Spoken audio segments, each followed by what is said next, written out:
Austin Petersen is with us. As I said, he is primarying against Josh Hawley, wants to be the nominee of the Republican Party to run against Claire McCaskill. Biggest advantage is he's never held public office.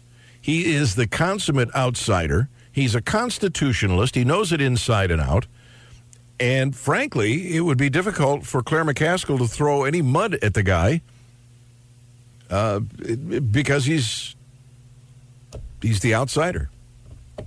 All right, let me bring him in. Austin, welcome. How are you this morning? Doing great, Gary. Thanks so much for having me back. Where are you at? Well, we got the coveted Gary Nolan endorsement, so how can we lose? Yeah, that's... We're doing great. Things are looking good. Been all over the state. We've got the Republican Liberty Caucus endorsement. Grassroots are behind us. We've got twice as many donors as the Attorney General, more than the entire primary field combined. Haven't even seen the guy on the campaign trail. I don't know what he's hiding or what, or he thinks he's got it in the bag. But, we've been all over. I even sang the national anthem and I think I get more votes singing the national anthem around than I do with my stump speech. So things are going well. I really am pulling for an upset here, and I just think that hold on. I just think that we need somebody who understands the Constitution, somebody who is an outsider, somebody who will defend liberty, smaller government, lower taxes. So, and while we're at this, let's talk about the Omnibus Bill that just got passed. Did you get a chance to look at any of it? I know it was voluminous reading. Yeah, what's really ticking me off is the fact that everybody in this country wants to talk about this porn star, and I want to talk about how the American people are getting screwed. 2,200 pages passed in the dead of night, not enough time to read it. I mean, the real problem here is that, $1.3 trillion added to the debt, another, $21 trillion now, $1 trillion deficits, that we never would have voted for this if it came from Obama.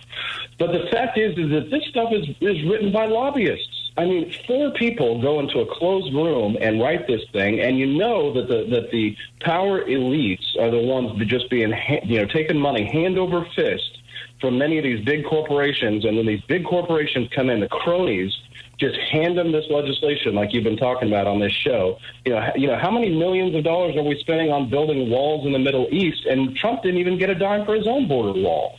It just doesn't make any sense. I mean, and they put the gun to the head of the true constitutional conservatives like Rand Paul and Ted Cruz and Mike Lee, who thankfully didn't vote for it. And they say, you got to vote for this or else. I mean, we got to get back to regular order. And that's one of my top priorities when I take office next year.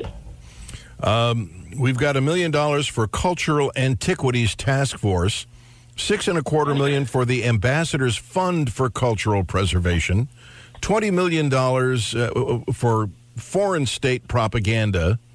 What else? I mean, this is incredible. This is my money. I work hard for this money.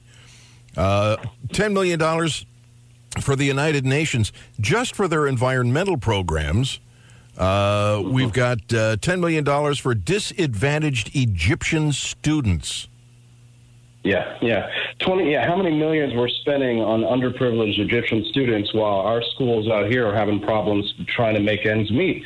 I mean, I wanted America first, right? That's what I believe in. I think that America needs to look out for our own best interests. And this Omnibus Bill does not reflect that, Gary. So we've got to send somebody to D.C. who is not beholden to these guys.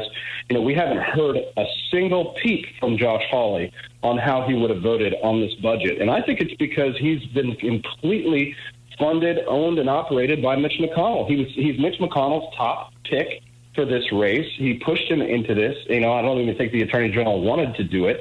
So, I mean, when he gets to Washington, D.C., if he can get past Claire McCaskill, and that's a big if because of, his willingness to stick his foot in his mouth already on the campaign trail, then doesn't he have to do what his masters are telling him to do? I mean, he's going to owe people a lot of favors. You send me to Washington next year, I can do exactly what I campaigned on, and I don't owe anybody anything. If you just joined us, Austin Petersen with us. He is, I would offer you're the leading opponent against Josh Hawley in this primary, and that you are the consummate outsider, the everyday guy. You used to be a producer over at Fox News for Judge Napolitano's program. let me talk to you about this gun march. What was your impression?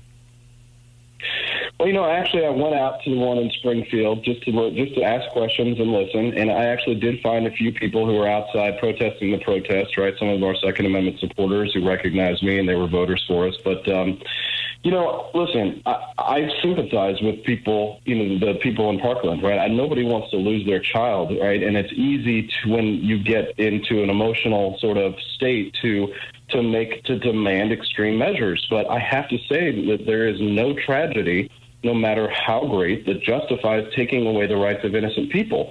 Now, when I say that in regards to guns, Gary, the liberals disagree with me. They say, no, we have to. This is a terrible tragedy.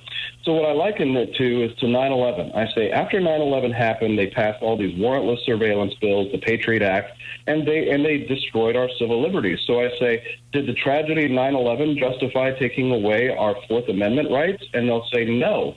Then I go, okay, well, that moral principle applies across the board, even to the Second Amendment. So I think that we need to stick to our guns, stick to our principles, and most importantly, we need to elect politicians who are willing to keep their promises. I agree wholeheartedly. All right, so give them a website where they can go, and I'm really encouraging people to donate. And when I get off the air, I will go to your website and make a donation as well, because you need to be heard.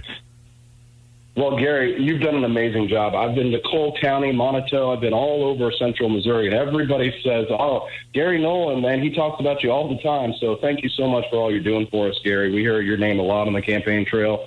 AustinForSenate.com is the website. You can use the number 4 or FOR. Either one will get you there. AustinForSenate.com. You can make a donation. End of the quarter, so we're trying to post up a big fundraising total. Really appreciate it if everybody goes to AustinForSenate.com and make a donation today. AustinForSenate.com. No matter how you spell FOR or the number 4, it'll get you there. AustinForSenate.com. Let's get the word out, and let's surprise people. Let's surprise, the Mitch McConnells of the Republican Party, and get this guy to run against Claire McCaskill, because I guarantee you he will beat her. I guarantee you he will beat her.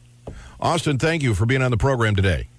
Oh, wait a minute, before you go. Thank you. Wait a minute, before you go. Oh, yeah. I understand, Michelangelo, that you got a drawing that you're auctioning off.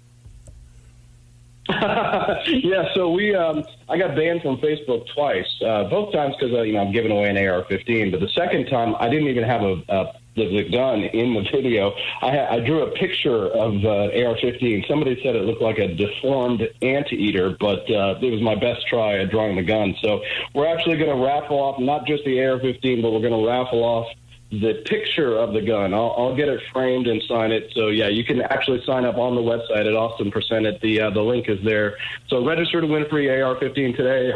I don't think 93.9 The Eagle is going to ban me for saying that. So thanks for having me, Gary. All right. Thank you, Austin. None of the stations will. All right. Austin Petersen, AustinForSenate.com. Absolutely get this guy on the ticket. He is the guy.